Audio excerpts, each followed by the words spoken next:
Quand il y a des réunions européennes, il y a 10 premiers ministres. Il n'y a qu'un seul connard de président au milieu, c'est Macron. Donc qu'est-ce que c'est que les républiques présidentielles? C'est Poutine, c'est Erdogan et c'est Macron.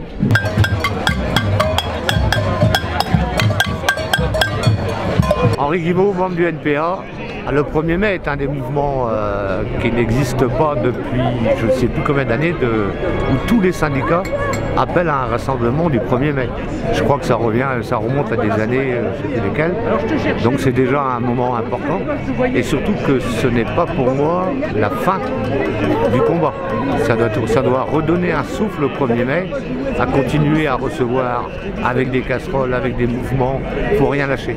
Je crois que tous les mouvements qu'on voit actuellement en France, des petits mouvements dans des petites communes, un peu partout, ça montre très profondément le malaise qui existe. Et ce malaise qui est sourd et qui est un peu hésitant par moment peut devenir vraiment un moment révolutionnaire, une explosion.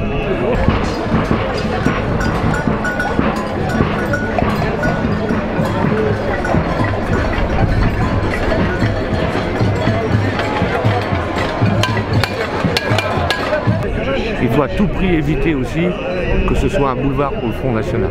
Je crois que ça aussi c'est des inquiétudes et je suis partisan qu'il y ait un peu partout des créations de comités antifa.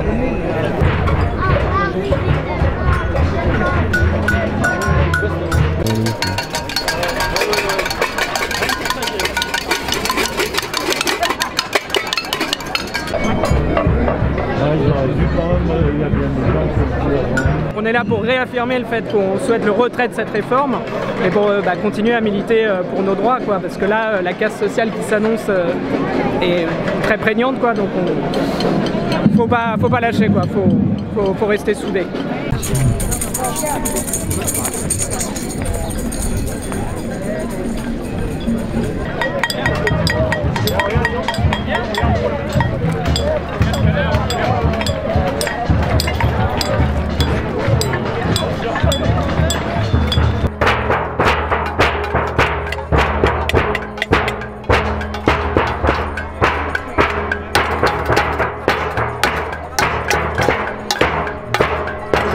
Si vous voulez vous présenter et me dire pourquoi c'était important pour vous d'être là aujourd'hui, en ce 1er mai.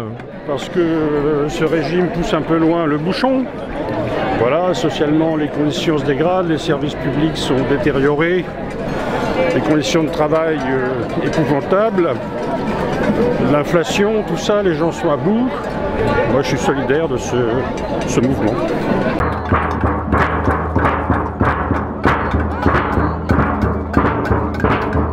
C'est pas parce que les Belges prennent leur retraite à 68 ans qu'on doit faire la même chose. Hein. Du coup, vous êtes pour la retraite à quel âge alors? Moi, je suis pour pas la retraite du tout. Et pas travailler du tout, pourquoi pas? Oui, autre chose, une autre forme de travail. Un travail qui soit pas une exploitation. Ouais. Ouais. Et ça serait quoi du coup? Oh, bah, je peux pas vous dire ça en 3 mots. C'est compliqué, c'est un changement de mode de production, sortir du capitalisme, des choses comme ça. Ouais. Faire des rapports autogérés. Voilà. Du coup, vous êtes pour la fin du salariat alors, si je comprends bien? Par exemple, oui. Ouais. Je suis pour la fin de l'exploitation de l'homme par l'homme, sans parler de la femme.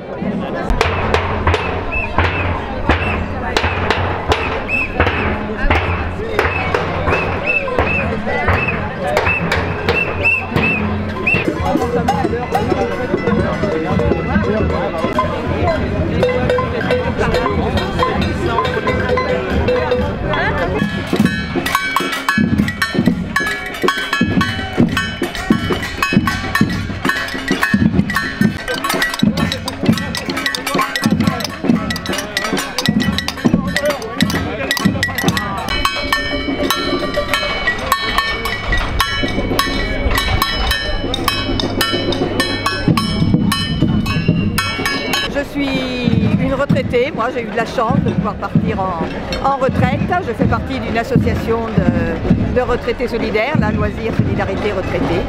Je manifeste pour les autres, pour mes enfants, pour mes petits-enfants qui sont là aussi. Qui va pouvoir ensuite s'occuper des parents? Quand je vois que ma fille aînée, si j'arrive à 90 ans, ma fille aînée aura 64 ans. Donc voilà, c'est l'autoritarisme vers lequel on va, là, ça me fait très peur. Qu'est-ce qui vous fait peur en particulier? Le fait qu'on n'écoute pas le peuple, le fait qu'il n'y ait presque plus de votants. Avant, j'ai l'impression qu'on se battait avec l'espoir de gagner et d'avancer. Et maintenant, on se bat pour ne plus reculer, pour ne pas reculer. C'est vraiment une différence énorme et qui doit jouer aussi dans la mobilisation.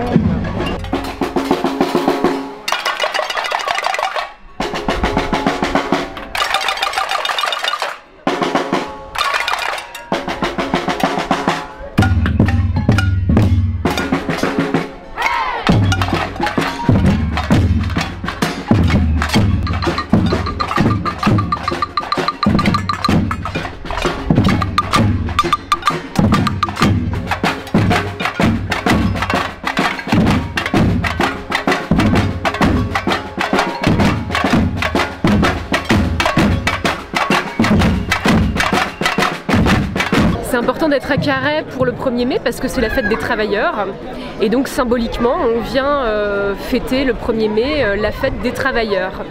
Et cette année avec la réforme des retraites, c'est important de pouvoir rendre hommage à tous ces travailleurs qui se sont mobilisés depuis des semaines, des mois sur la réforme des retraites.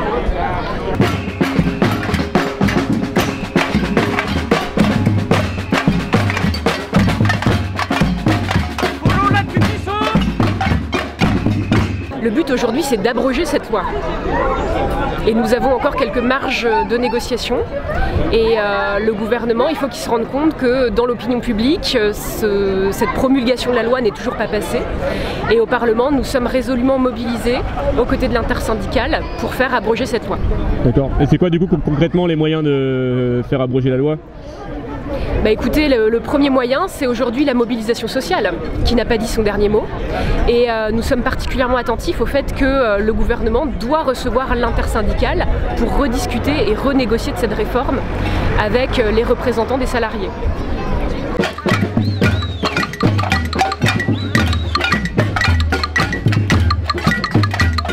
Et on voit en ce moment que c'est très compliqué pour Emmanuel Macron et ses ministres de se déplacer, puisqu'à chaque fois il y a des comités d'accueil, les fameuses casserolades.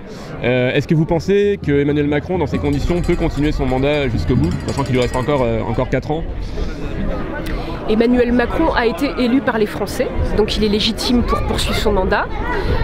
Maintenant, effectivement, le climat social ambiant ne peut pas lui permettre, ou en tout cas ne peut pas permettre à son gouvernement de l'exercer dans des conditions sereines. Dans le climat social ambiant, c'est important que la Première ministre et le Président soient raisonnables. Et pour exercer leur mandat dans de bonnes conditions, c'est important d'entendre le mouvement social et de remettre l'intersyndicale autour de la table pour trouver une issue sereine à cette crise sociale et puis aussi cette crise politique que la Première ministre et le Président ont ouvert.